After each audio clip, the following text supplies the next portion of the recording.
하기 전에 함께 기도하겠습니다. 존귀하신 하나님, 감사합니다. 한치 앞을 알 수 없는 연약한 저희들을 눈동자처럼 또 임마누엘로 우리와 동행하셔서 지키시고 이 자리에 저희들을 부르셔서 하나님을 예배케 하시니 할렐루야 감사합니다.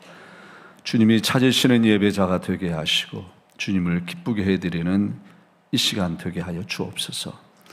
마음에 무거운 짐이 있는 이들, 삶에 무거운 짐이 있는 이들, 병들고 아픈 몸과 마음, 주님 이 시간 주 앞에 가지고 나갑니다. 아무든지 주님께 오는 자, 주께서 하늘의 평강을 약속하셨사오니 시간 고치시고 회복하시고 하늘의 평강으로 가득 채워 주시옵소서.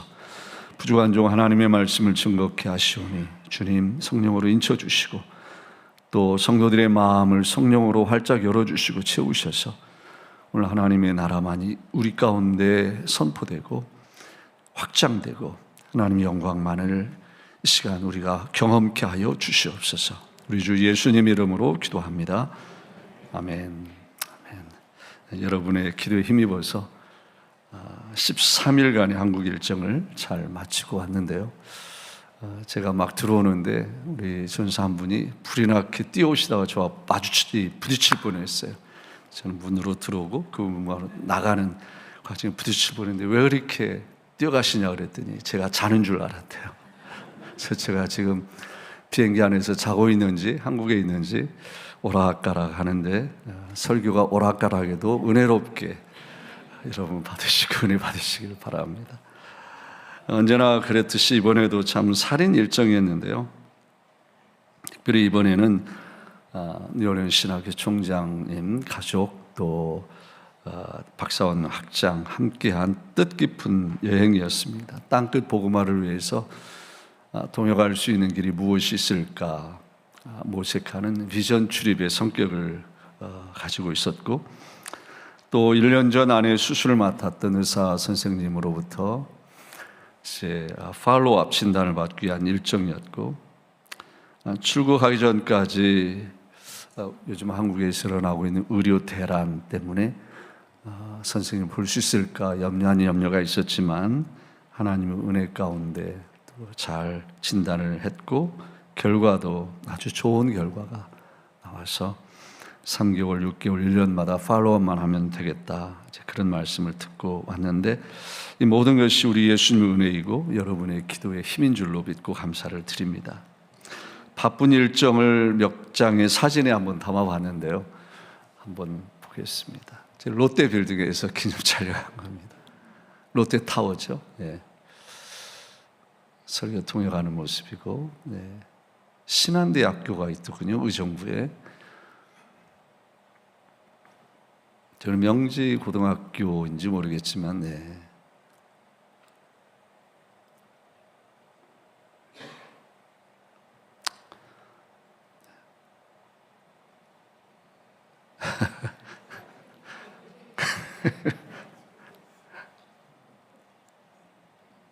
양화진 선교사님들 무덤.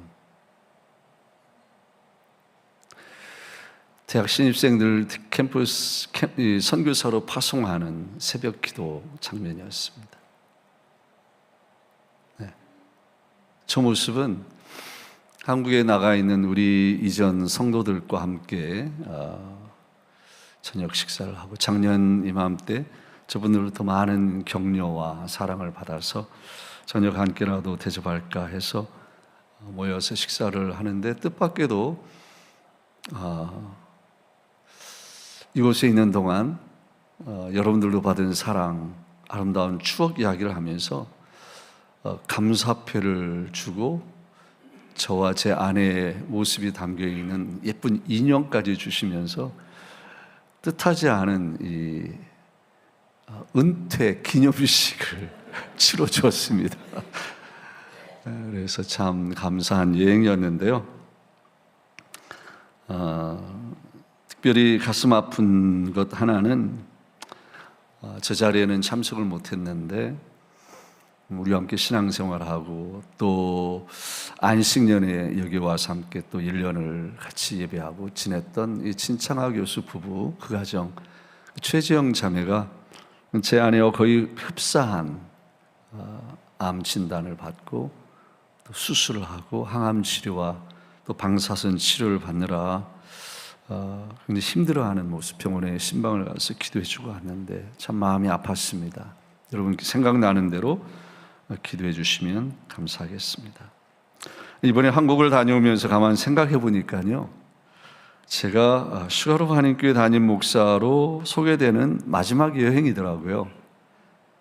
미국에 이민 온 지 31년 만에 한국을 처음 방문했을 때 그 설레였던 그 기억이 아직도 생생하고, 또 코로나 때를 빼고는 매년 한국을 방문할 때마다 저에게 따라다니는 수식어가는 조지아 슈가로프 한인교회 담임 목사였는데, 세월이 흐르면서 이렇게 저에게만이 아니라 그러니까 모든 사람들의 인생 여정의 모습은 바뀌는 거구나, 그런 것을 새삼스럽게 깨닫게 되었습니다. 아마 여러분 모두에게도 동일한 그런 변화가 일어나고 있는 것이죠. 우리가 함께 읽은 오늘 본문 말씀에도 보면 예수님께 일어난 삶의 하나의 전환점, 터닝 포인트에 대한 말씀이 소개됩니다. 그리고 이런 터닝 포인트가 되는 예수님의 삶의 전환점이 되는 그 사건이 예수님의 짤막한 두 개의 질문으로 시작을 하는데, 첫 번째 질문은 사람들이 인자를 누구라 하느냐라는 질문이었고요. 두 번째 질문은 너희는 나를 누구라 하느냐라는 질문이었습니다. 그리고 이 두 개의 질문과 제자들의 대답을 둘러싼 이 엄청난 내용들이 선포된 후에 예수님의 삶은 그 시간 이후로 다시는 돌이킬 수 없는 국면으로 들어가게 됩니다. 그 점에 대해 성경은 오늘 21절 말씀을 보니까 이렇게 묘사가 되었습니다. 이때로부터 예수 그리스도께서 자기가 예루살렘에 올라가 장로들과 대제사장들과 서기관들에게 많은 고난을 받고 죽임을 당하고 제3일에 살아날 것을 제자들에게 비로소 가르치셨다. 제자들에게 비로소 가르치기 시작하신 예수님의 십자가 고난, 부활에 대한 이 말씀이 오늘 저와 여러분들에게 무슨 의미가 있는가? 이 말씀을 통해서 우리 예수님께서는 저와 여러분들에게 무슨 말씀을 하기를 원하시고 우리가 어떤 메시지를 받고 살아가기를 원하신가에 대해서 몇 가지 살펴보려고 합니다. 먼저 이 말씀을 통해서 우리 주님께서 우리에게 원하시는 간절한 바람이 있다면 그것은 저와 여러분이 바른 신앙 고백을 하라라고 하는 것입니다. 바른 신앙 고백. 여러분, 신앙 고백이란 기독교의 바른 교리, 그래서 기독교인이라면 반드시 지켜야 할 삶의 도리라고 말할 수 있습니다. 그것을 한마디로 요약하면 주는 그리스도시요 살아계신 하나님의 아들이십니다 라는 고백일 줄로 믿습니다. 베드로가 예수님으로부터 엄청 칭찬을 받았던 그 신앙 고백의 정석 중의 정석이고 핵심 중의 핵심입니다. 그리고 이 고백은 중요한 포인트가 3개가 포함이 되어 있는데, 첫 번째는 예수님은 그리스도십니다 라고 하는 것입니다. 예수님을 그리스도라고 고백한다라고 하는 것은 나의 원죄와 자범죄로부터, 저 자범죄 때문에 하나님으로부터 멀리 떠나 심판의 자식, 어둠의 자녀였던 우리를 구원하시기 위해서 하늘 영광 보좌를 버리시고 인간이 되어 이 땅에 오시고 십자가의 길을 걸어가시고 십자가에서 대속의 죽음을 당하신 하나님의 어린 양 예수님을 믿는다라고 하는 고백이 바로 예수님은 그리스도십니다라고 하는 신앙 고백의 의미입니다. 이것은 태초에 하나님께서 세상을 창조하신 사건보다 더 위대하신 사건입니다. 이것은 우리가 이 땅에 태어나 성취하는 그 어떤 일보다 더 위대한 일인 줄로 믿으시기를 바랍니다. 우리가 이 땅에 태어나서 가장 잘한 일, 예수 믿고 구원받아 예수님을 그리스도라 신앙 고백하는 일인 줄로 믿으시면 아멘 하시기를 바랍니다. 왜냐하면 이것은 창조주 하나님께서 당신의 모든 것을 걸고 이루신 일이기 때문에 그렇습니다.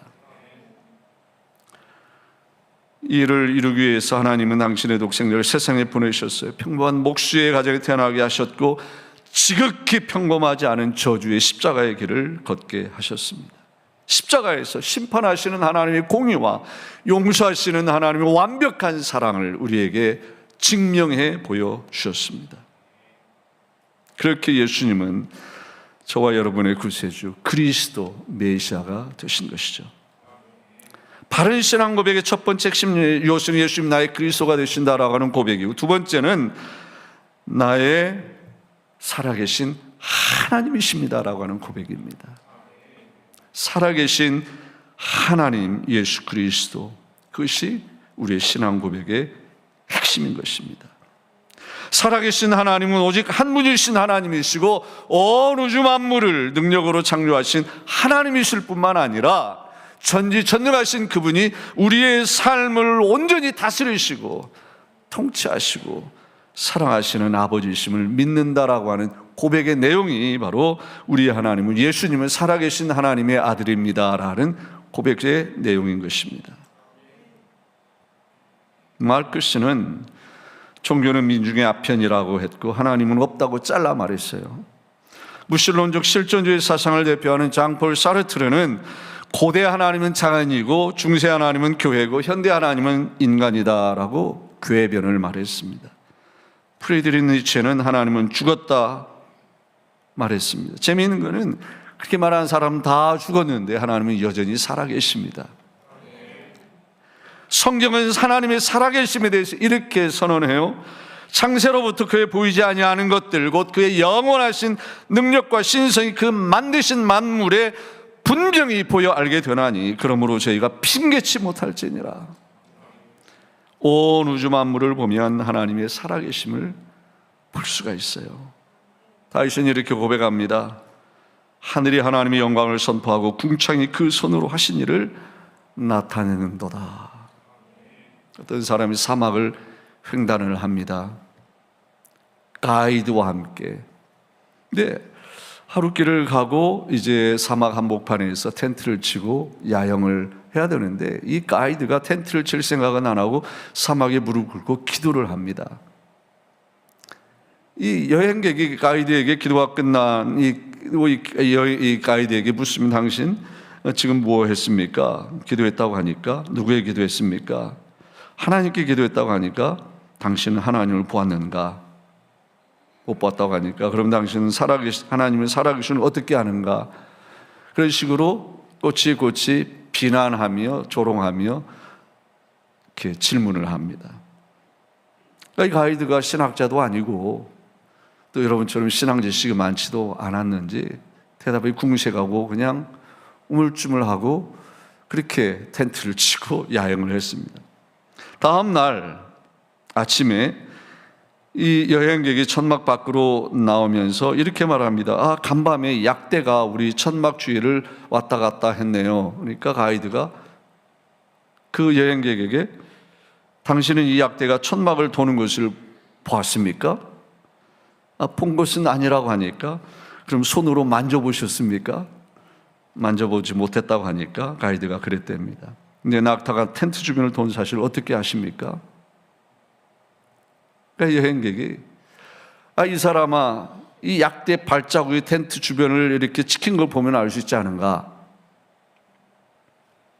하늘이 하나님의 영광을 선포합니다. 궁창이 하나님의 손으로 하신 일을 나타냅니다. 여러분 보십시오. 주변을 둘러보십시오. 하나님의 살아계심을 온 우주 만물이 소리 높여 찬양하는 소리가 들리지 않으세요? 한국은 아직 이렇게 한 번은 차를 타고 가는데 비가 막 쏟아지는데 우박이 같이 떨어지더라고요. 추워요. 여기 오면서 아침에 교회 오면서 보니까 사방에 꽃이 피어 있고 또 오다 보니까 여러분은 못 보셨겠지만 일부 예배에 오신 분들은 아마 보셨을 거예요. 날은 아직 밝지 않고 구름도 끼고 빗방울도 떨어지는데 운전해 가는 제 앞에 무지개가 떠올랐습니다. 한번 보실까요? 그래서 저를 찍어치 않습니다. 제가. 여러분 못 보셨죠? 일부 예배 끝나고 어떤 분도 자기도 찍었다고 하더라고요. 성경은 인생이 짧은 안개와 같다 그러는데 제가 보기에는 안개보다 더 짧은 게 저 무지개가 아닌가 싶은데 하나님의 손길의 흔적입니다. 온 우주 만물이 살아계신 하나님을 보여주는 것만이 아니라 모든 인간들에게는 영원을 사모하는 하나님의 형상, 그 DNA가 남아있죠. 인간만이 내세를 찾고 신을 찾고 종교 생활을 합니다.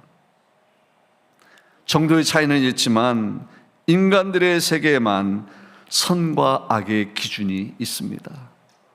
문명 세계가 전혀 문명의 손길이 닿지 않은 저 고립된 섬이나 깊은 정글에 사는 사람들에게도 정도의 차이는 있을지 모르지만 뭐가 선하고 뭐가 악한지 압니다. 그것은 바로 하나님의 형상대로 지음받은 인간의 하나님의 DNA, 인간에게 주신 DNA예요. 무엇보다 성경은 살아계신 하나님을 한결같이 증거합니다. 오직 여호와는 참 하나님이시요 살아계신 하나님이시요 영원한 왕이시라고 예레미야 선지자는 선포했습니다. 한 번은 이 다니엘을 신하들의 꾀임에 넘어간 다리오 왕이 사자굴에 던졌죠. 다음 날 다니엘의 생사가 너무 걱정된 이 다리오 왕이 그 사자굴에 뛰어와서 했던 일성 첫 말이 바로 이 말이었습니다. 살아계시는 하나님의 종 다니엘아, 이방의 왕조차도 하나님이 살아계심을 그렇게 선포했습니다. 오늘 본문에도 보면 예수님을 기쁘게 드렸던 베드로의 신앙 고백이 주님은 그리스도시요 살아계신 하나님의 아들이십니다 였습니다. 여러분은 하나님의 살아계심을 믿으십니까? 오늘 또 살아계신 그 하나님께서 오늘 본문 맨 마지막에 보니까 다시 오실, 장차 재림하실, 인간의 역사를 가르고 하늘을 가르고 이 땅에 재림하실 살아계신 예수 그리스도를 믿으시죠? 할렐루야. 우리 하나님은 살아계십니다.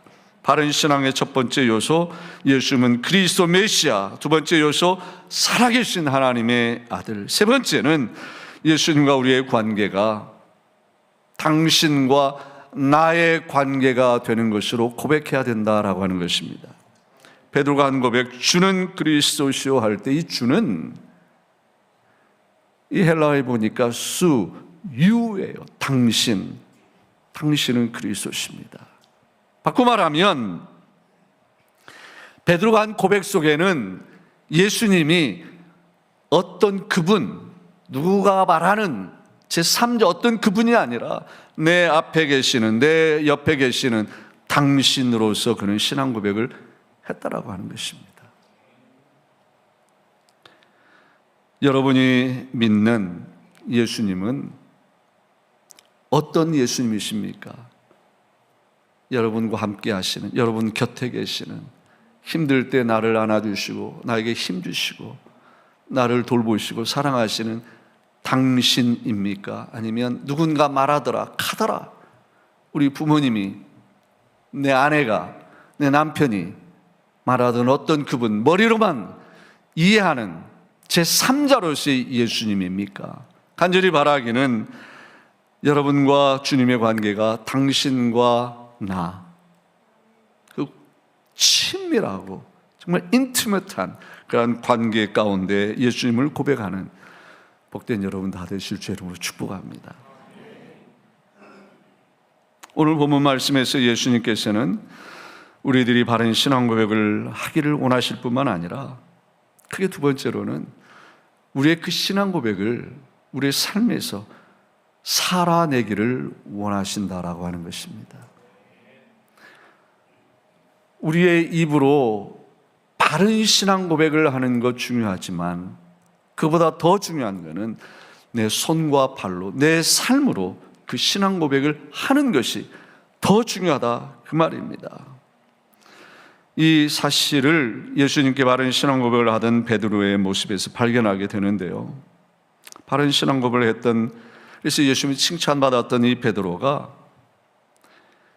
그 고백에 나오는 대로 예수님께서 구원주가 되시기 위해서 십자가를 지실 거라고 말씀하시자 극구 반대하시면서 이렇게 나섭니다.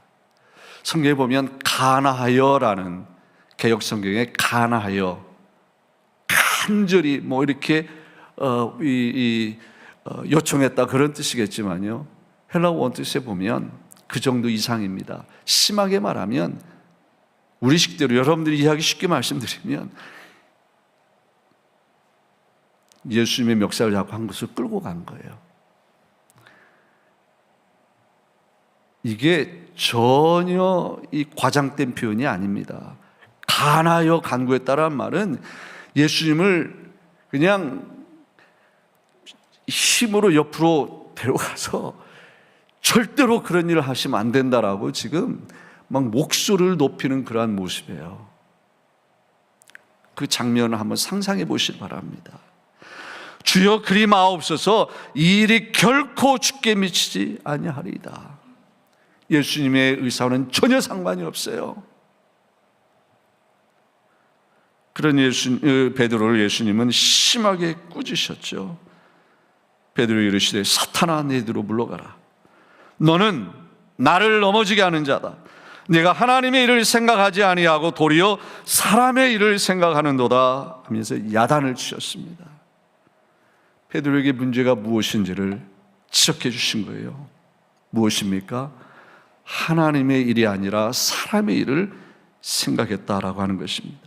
신앙 고백을 입으로는 잘 했는데 생각과 행동으로는 잘못했다라고 하는 거예요. 삶이 뒤따라주지 않는 반쪽짜리 신앙 고백이 도금한 것입니다. 근데 예수님께서는 그런 베드로를 따끔하게 호통치신 이후 책망만 하고 끝나시지 않고 해결책을 말씀해 주셨어요. 누구든지 나를 따라오려거든 자기를 부인하고 자기 십자가를 지고 나를 따를 것이니라. 누구든지 제 목숨을 구원하고자 하면 잃을 것이요 누구든지 나를 위하여 제 목숨을 잃으면 찾으리라. 사람의 일을 생각하지 않고 하나님의 일을 생각하는 것이 자기를 부인하는 일이고 십자가를 지는 일이고 예수님을 따라가는 일인 줄로 믿습니다.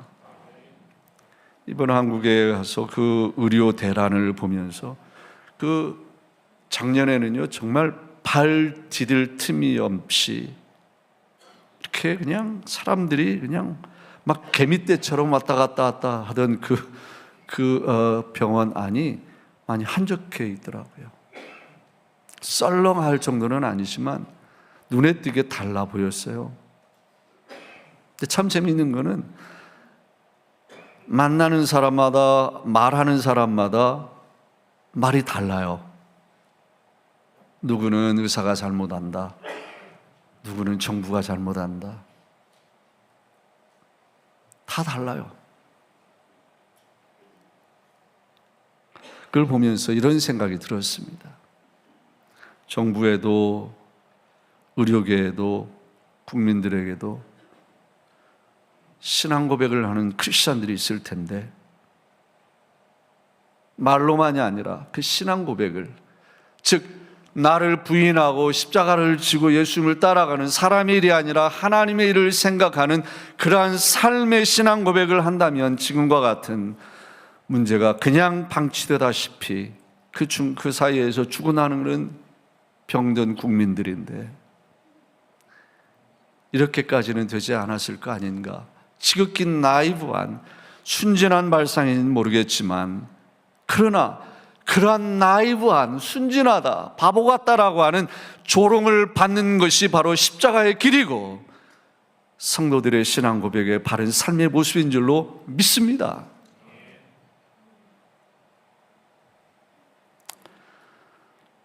그러면서 이것이 한국의 의료계만이 아니라 한국의 상황만이 아니라 이민자로 이 땅을 살아가는 저와 여러분의 크고 작은 모든 삶에 보여져야 할 신앙 고백의 모습이고 그것은 또한 우리 교회도 마찬가지라고 생각이 돼요. 한국의 세계적으로 큰 교회라고 하는 순복음 여의도 순복음교회에서 종ям 설교하고 사랑의 교회 설교하고 또 크고 작은 교회 설교할 때 통역도 하고 많은 교회를 이렇게 봤지만 조금 더 이만큼도 과장하지 않고 우리 교회가 최고예요.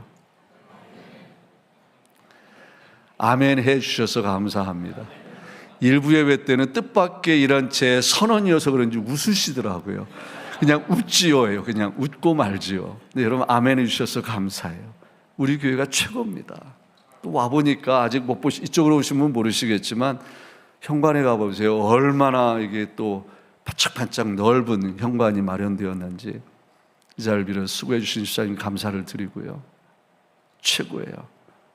근데 좋은 교회가 더 좋은 greater, best 교회가 되기 위해서 우리는 계속 이렇게 발돋움을 해야 되는데 이러한 신앙 고백을 삶을 살아내는 그러한 방법 중에 우리 앞에 놓여 있는 중요한 그 태스크가 있잖아요. 우리에게 주어진 임무가 있잖아요. 목사님이 교체될 때 마귀가 날뛰기 쉬운 절호의 찬스가 될 수가 있어요.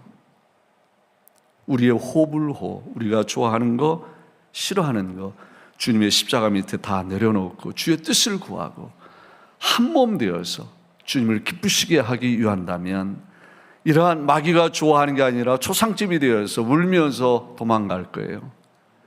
우리 교회 그런 교회가 될 줄로 믿습니다. 할렐루야. 바른 신앙을 고백을 하는 것, 신앙 고백을 삶에서 살아내는 것, 그리고 세 번째 오늘 본문 말씀을 통해서 우리에게 부탁하시고 주님이 원하시는 것은 하나님의 교회를 세워나가라라고 하는 것입니다. 베드로의 신앙 고백을 칭찬하신 예수님이 갑자기 교회에 대한 말씀을 하시는데요. 사복음서에서 이 교회라고 하는 에클레시아 교회라고 하는 단어가 나오는 것은 마태복음 바로 이 장면 한 곳뿐입니다. 주님이 이렇게 말씀하셨어요. 또 내가 너에게 이르노니 너는 베드로라. 내가 이 반석 위에 나의 교회를 세우리니 음부의 권세가 이기지 못하리라. 마귀를 이기는 교회, 하나님의 나라를 확장해 나가는 교회, 하나님의 살아계심을 선포하고 땅끝에서 예수님을 증거하는 교회, 그 교회를 하나님께서 세우시고 우리를 통해서 세워나가기를 원하신다라고 하는 것입니다. 근데 좀 딱딱한 얘기를 좀 말씀을 드린다면 이게 중요하기 때문에 여러분들 이해하시고 들으시기를 바랍니다. 어떤 사람들은 이 18절에 나오는 이 반석 위에 내 교회를 세우겠다라고 하는 이 말씀이 베드로 위에 교회를 세우겠다라는 뜻으로 해석하지만 그건 틀린 해석입니다. 헬라어 문법적으로 보면 베드로는 남성 명사입니다. 교회는 여성 명사입니다. 이 반석, this 지시대 명사도 여성으로 표현되어 있고요. 반석도 여성 명사입니다. 헬라어 문법상 이 여성 명사와 남성 명사는 서로 수식 관계, 연결되는 관계가 될 수 없습니다. 정확합니다. 우리말보다 더 정확합니다. 바꿔 말씀드리면 사람들이 잘못 해석한 대로 베드로 위에 예수님의 교회를 세워서 베드로가 교회의 첫 번째 교황이다. 그것은 틀린 해석입니다. 바른 신앙 고백 위에 예수님의 교회를 세우겠다라고 하는 해석이 바른 해석인 것입니다. 주님은 바른 신앙 고백 위에 당신의 교회를 세우십니다.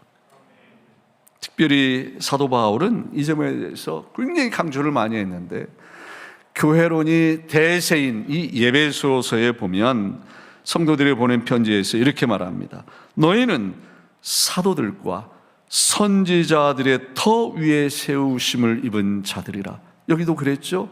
사도들과 선지자들의 그 선포되는 말씀, 신앙 고백 위에 그 터 위에 세우심을 입은 자라. 그리스도께서 친히 모퉁이 돌이 되셨느니라. 그의 안에서 건물마다 서로 연결하여 주 안에 성전이 되어가고 너희도 성령 안에서 하나님이 거하실 처소가 되기 위하여 그리스도 안에서 함께 지어져 가느니라. 현재 진행형입니다. 계속 지어져 가야 합니다. 우리 주님은 정말 황송스럽게도 부족한 것뿐인 우리들을 통해서 당신의 거룩한 교회, 음부가 이기지 못하는, 음부의 권세가 이기지 못하는 그 교회를 세워나가시기를 원하십니다. 그리고 교회된 우리들을 하나님의 성령이 거하시는 거룩한 성전으로 삼아주셨고요, 이 성전에서 주님이 우리와 만나주시고 우리의 예배를 받아주십니다. 우리 각자 한 사람 한 사람이 하나님의 성령이 거하시는 성전이고 믿음의 공동체인 우리가 하나님의 성전인 것입니다. 이 말씀을 맺습니다. 우리 주님은 저와 여러분들이 바른 신앙을 고백하며 살기를 원하십니다. 입으로만이 아니라 삶의 현장에서 신앙 고백을 살아내기를 원하십니다. 그리고 당신이 피 흘려 세우신 당신의 몸 교회를 더 건강하게 세우고 더 많이 세워나가기를 주님 원하십니다. 주님의 교회가 세워지기 위해서 나 한 사람 자랑하는 것도 중요하지만 더 중요한 것은 우리 한 사람 한 사람이 서로의 다른 점을 주님 안에서 수렴하고 서로 용납하고 받아주고 세워주고 더불어 함께 세워가는 것이 더 중요합니다. 세워지는 교회를 통해서 하나님의 성령이 거하시는 성전이 되어가고 그곳에서 주님과 친밀히 교제하며 택하신 자녀들에게 마음껏 베푸시는 주님의 놀라운 복을 우리와 우리의 후손들이 경험하게 되는 복된 우리 교회 되기를 주님으로 축복합니다. 우리 다 같이